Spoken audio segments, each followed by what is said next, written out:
Thank you, sir.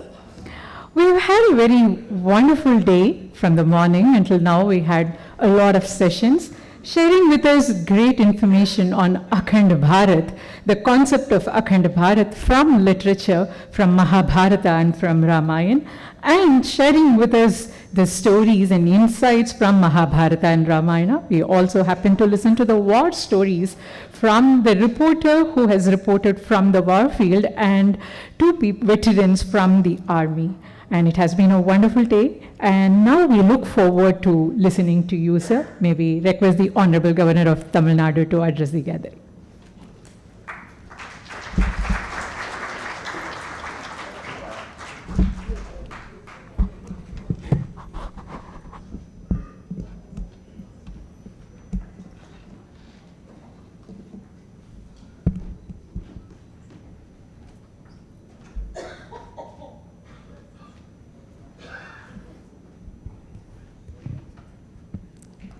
Thiru Bharat Gopu, Thiru Praful Kelkar, distinguished thought leaders, writers, painters, masters and patrons of other forms of art, all the distinguished invitees at this lit festival. Jai Shri Ram to all of you.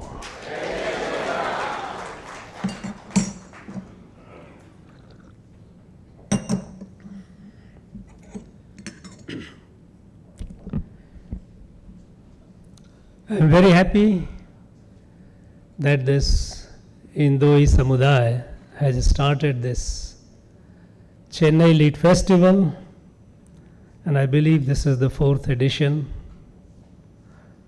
which has already established its reputation. It is leaving its marks on the literary and artistic consciousness of our people.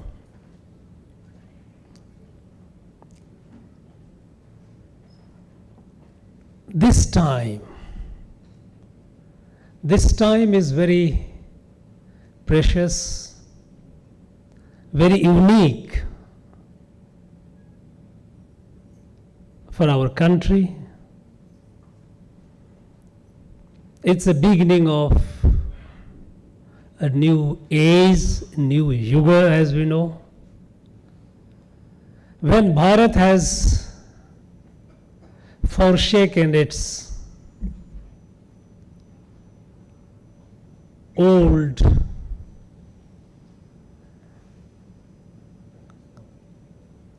an identity which has been created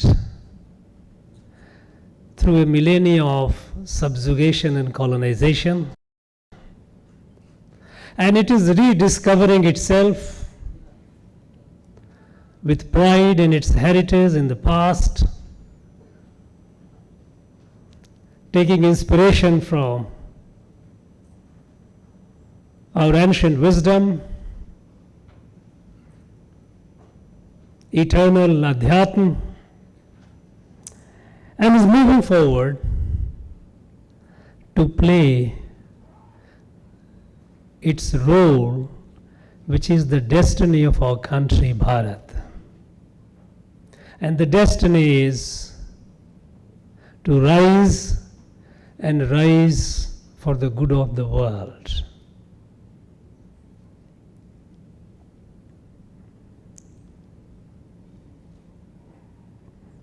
I was told that the theme of this literary festival is cultural renaissance, and this Viksit Bharat, developed Bharat. A commitment that we have given to ourselves that in the next less than a quarter of a century, by the time our country, we all celebrate centenary of our independence, Bharat will be what it is destined to be, the leader of the world for the good of the world.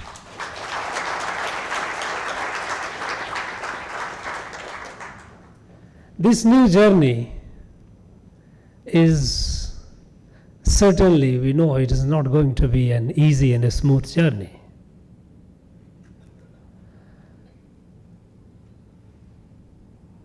We have to confront and overcome many challenges which have been before us, with us for all these years. Shaking them off will be a challenge, which I am sure which we will do it.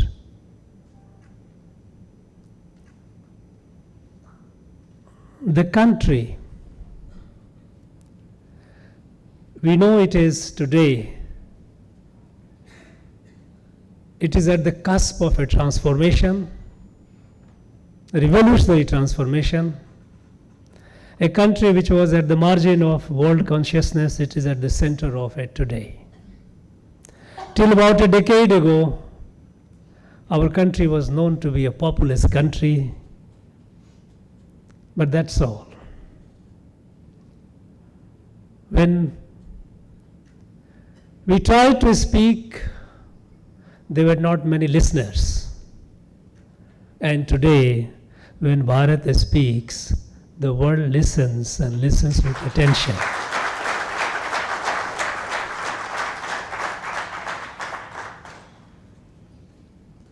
In every field, in the field of economy, we know, from 11th, we have come to the 5th largest and poised soon to be the 3rd. In the field of science and technology, we are among the top 3 in the world. When it comes to the digital public infrastructure, perhaps we are the best, and the world looks at us with envy at this miracle that a country, such a large and populous country with so much of a problem, how could it take on the digital revolution that it has reached the remotest corner of the country in remote villages.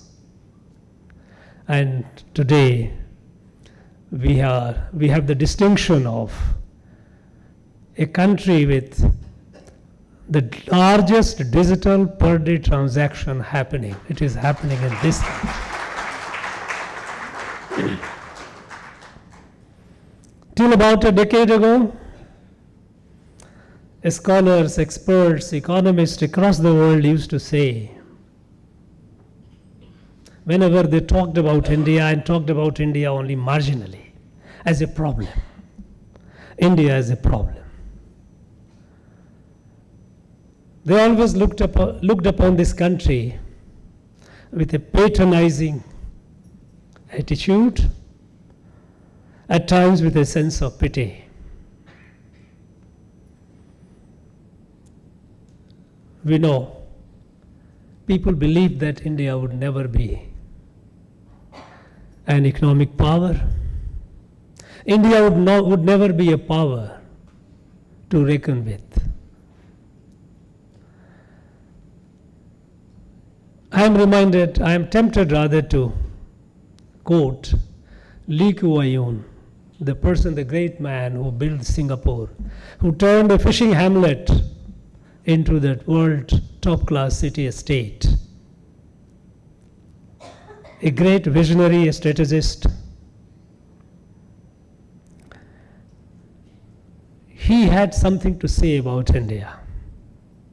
When we became independent, the whole of Asia and in fact whole of Africa, the country which were getting decolonized, they looked at India with a lot of expectation. How India would carve its way into the future, that would shape and influence the other countries as well.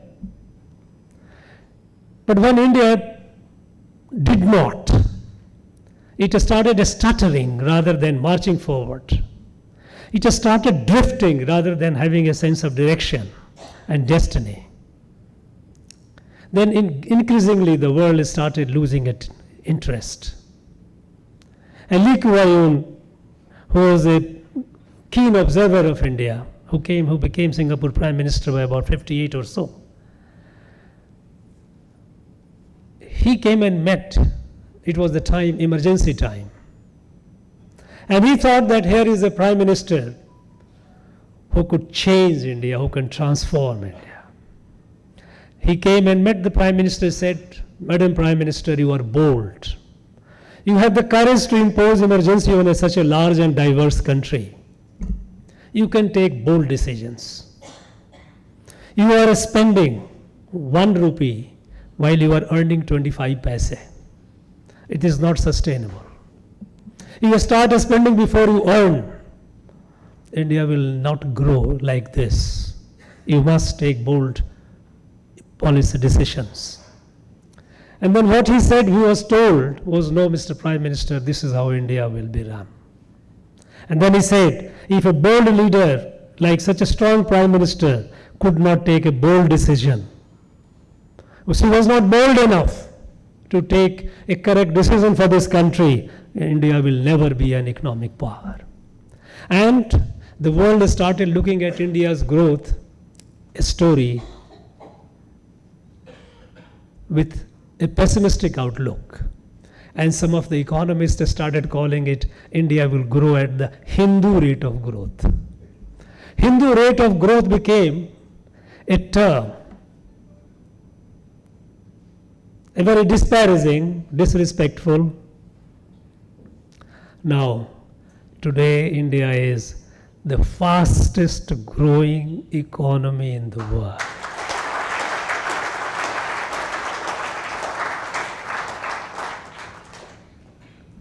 So, we are. A new India is emerging, new Bharat is emerging on the world scale, on the world stage. Now this Bharat cannot just grow materially, cannot just grow militarily. It has to grow the way it should grow, the way that defines this country, Bharat. And Bharat, we know, is the civilizational evolution. It doesn't fit into the European or Western definition of a political state, because at no point of time there was a ruler who ruled over the whole country. Because Bharat was not built by ruler. All this I am telling in a literary festival primarily, because we must be conscious of it.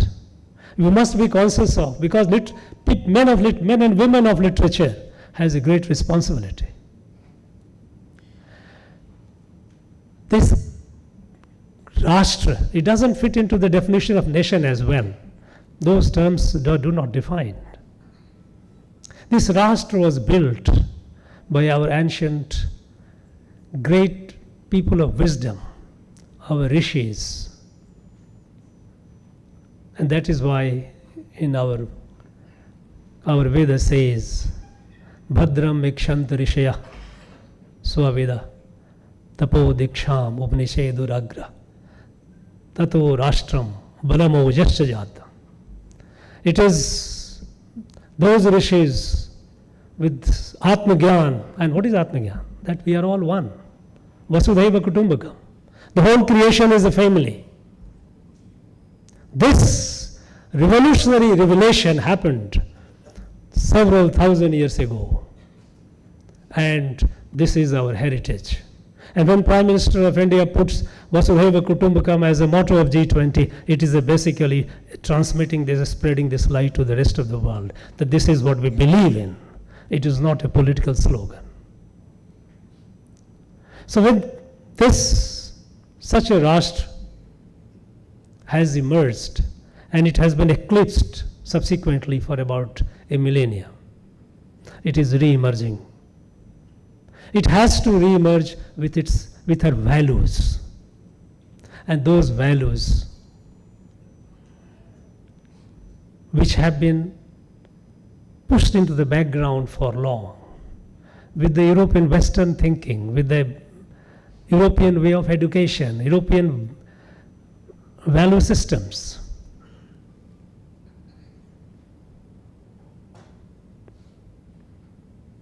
Which are just antithetical to what we are. These have to be now reclaimed, re-energized, and spread to the world. Swami Vivekananda had a dream. He wanted a Bharat whose muscles are of iron, whose sinews are of steel, but whose heart and mind are compassionate Vedantic. Sri Aurobindo had a dream. On 15th of August 1947, he jotted his dream and he said, the moment has come for Bharat now to spread the light to the rest of the world and save the world. Because the world has been facing existential conflicts, threats. And we have seen it. How people have been so selfish, how they have been so driven by mercantile interest, that even during COVID, when the whole entire humanity was affected, the advanced countries, when they developed the vaccines, how they looked at it as an opportunity to make more money, how they started hoarding those vaccines, more than their requirement, leaving the people, unfortunate one, the less fortunate one behind. It was at this point, it was Bharat, which thanks to our scientists, when we made the vaccine, we shared with 150 countries in the world. This is in the DNA of Bharat. Now, when this Bharat is emerging on the world scale, on the world stage,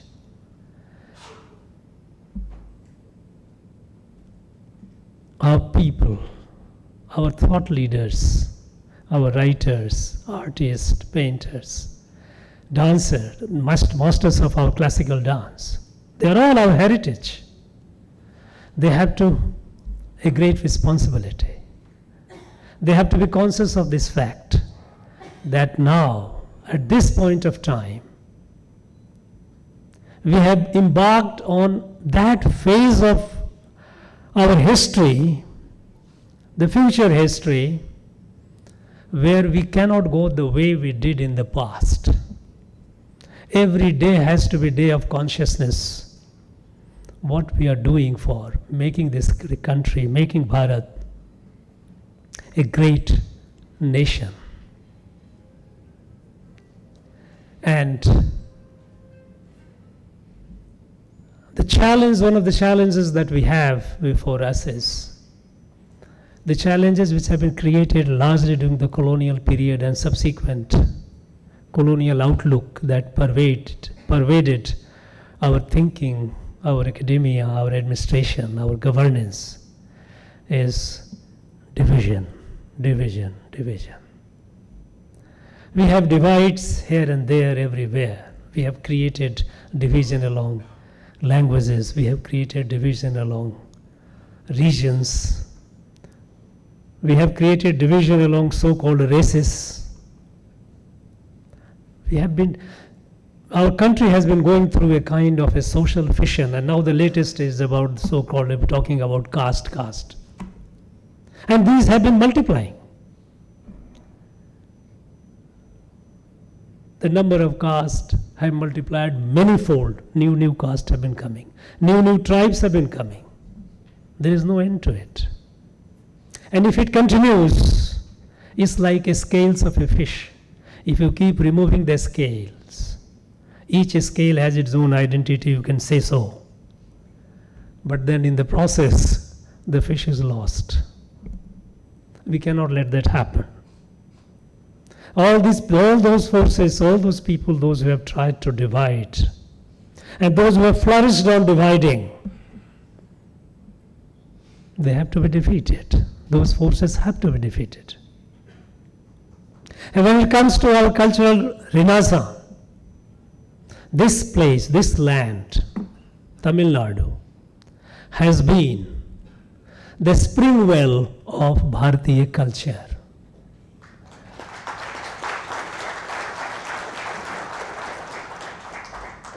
Be it great rishis, great siddhas, great kings, great rulers, since time immemorial, they were born on this holy, auspicious, holy soil. Our country, our Bharat, we know it has two sides, or you can call it two ends. Here is ocean, here is Himalaya. And these are the two sources from where the light emanates and illuminates the whole country. Eventually it is to illuminate the whole world. This place, which has been the fountainhead of our culture, our adhyatma, which has shaped the idea and identity of Bharat, this has undergone certain phases of confusion. In the last about 100 years, it has gone a little adrift, where some people have been trying to deny our past and create a new identity. Identity which is the antithesis of what Bharat is. And an identity which is undoing of Bharat. Now how can? Now I was felicitated with two very beautiful gifts. One, Sri Rama's Pattabhisekam and his Paduka, and other ones is Ram Lalla. This place has been the karma bhumi of Sri Rama. Every place, every inch of this land has a story to tell about Sri Rama. And when we go to the ancient Tamil literature of Sangam period, see the stories. I am just a beginner. I'm just trying to learn something about the Sangam history, Sangam literature, and the ancient Tamil literature. But whatever I have seen is amazing. When going through Silpadikaram, you see the references of Sri Rama.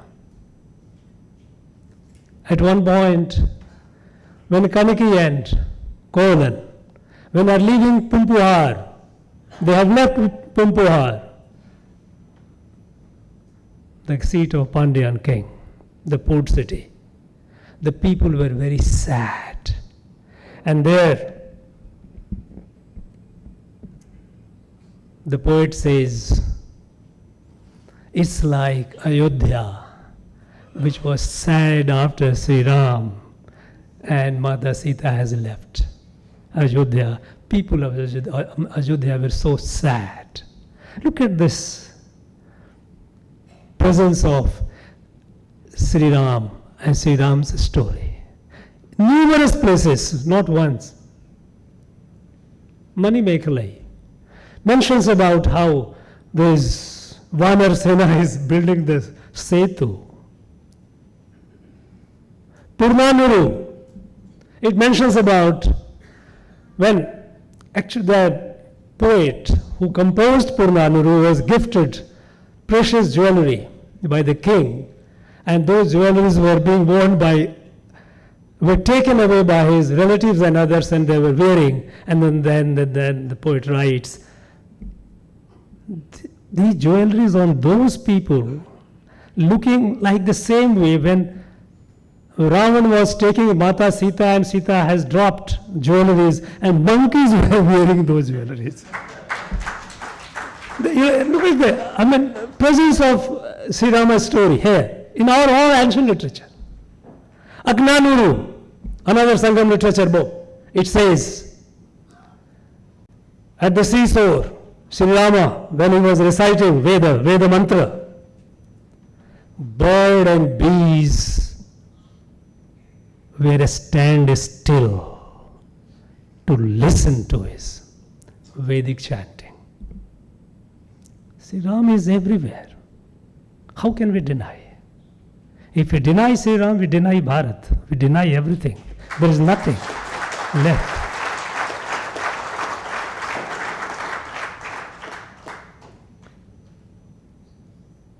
It's time for us to be proud, be proud of our heritage.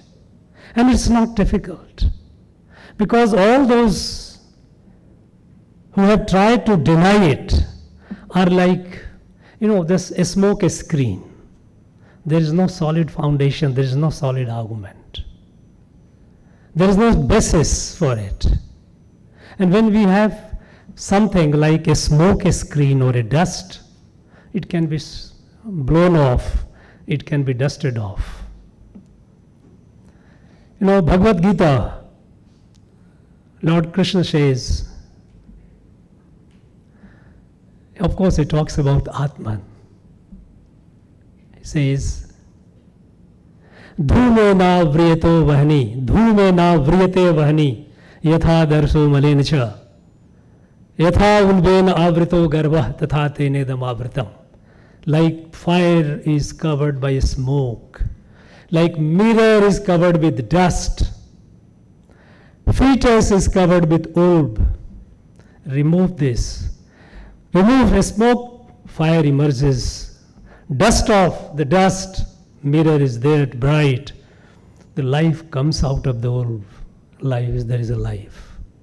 This smoke screen and dust which has been created in last about a century, it has no strength, it has no basis. It can be easily blown off, and their time has come to blow.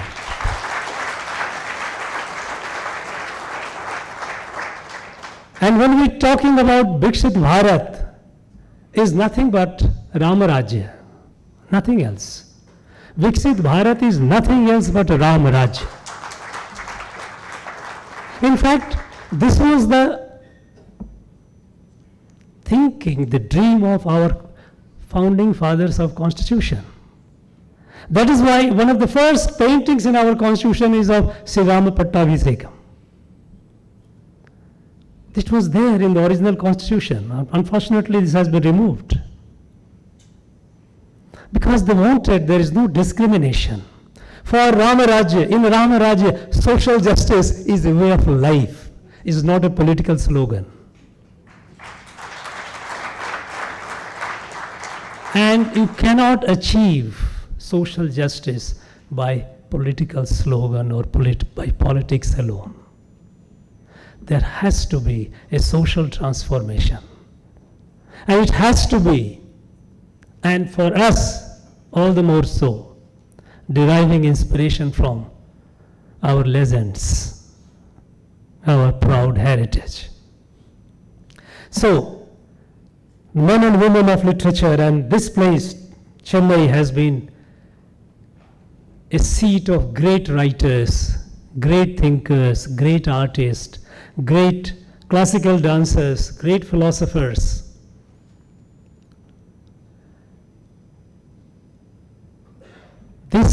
All these people, you are like Margdarshak, you are like the one who saw the way.